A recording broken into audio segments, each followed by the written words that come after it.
Hello guys, I'm Davi, the community manager of Cadabra games, and in this video I'm gonna talk about one of many challenges that we've been facing during the development process of Shepherded Knight.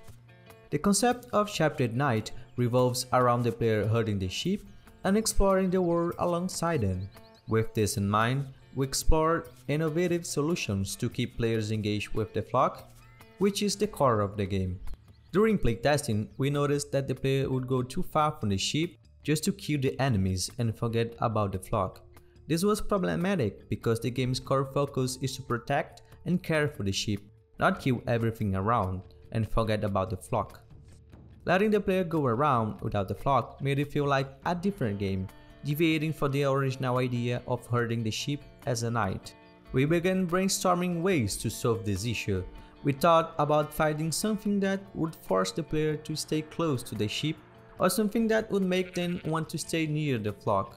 We considered adding threats that would appear when the player strayed too far, like spiders, skeletons, or armadillos, like a Cadabra in a door. In addition to that, we needed something that could easily be spawned and at the same time would fit the night theme. Spiders and armadillos didn't seem to fit the theme well.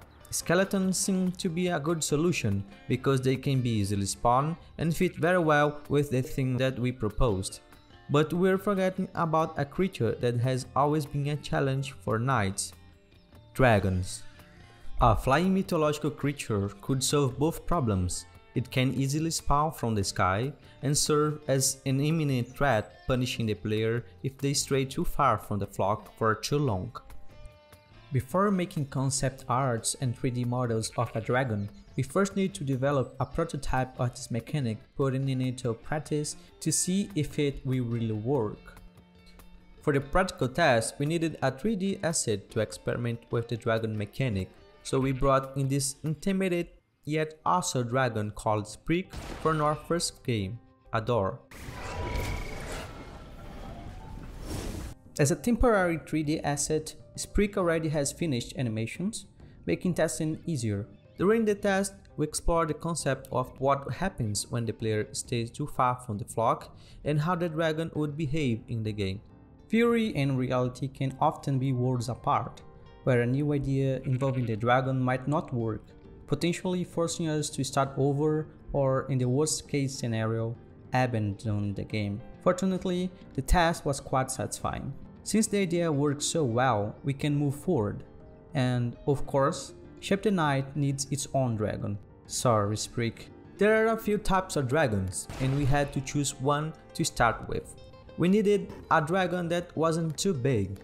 Our knight isn't quite ready to face a huge one just yet. So, after some quick research about the types of dragons, we decided to aim at the wyvern type. Unlike a typical dragon, the wyvern has wings on its front arms, resembling the anatomy of a bat's wings. And then, we started to put this idea out on paper. The creative process of making a cool and threatening dragon to Shepherded Knight has started. First, our 2D artist searched for references to start the sketches of the dragon. The references are important to build the first models of the dragon. Some concept arts based on these references were building up and a lot of awesome dragons were showing up.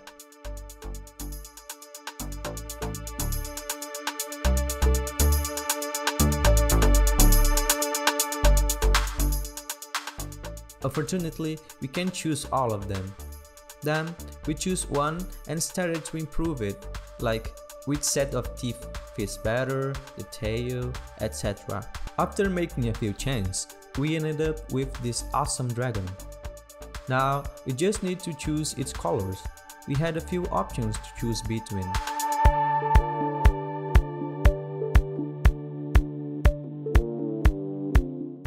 Color decided, and finally, we have the final concept art. With the concept art finished, it's time to bring our 3D work to life. Watching 3D modeling turn these awesome designs into life is fascinating. Every day, the dragons come to life more and more. Look at this amazing result.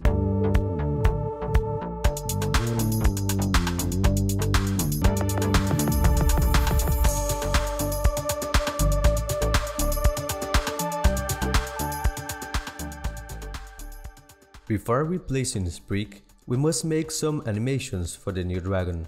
This part is gratifying because what already seemed alive start to gain even more life on the screen with those animations.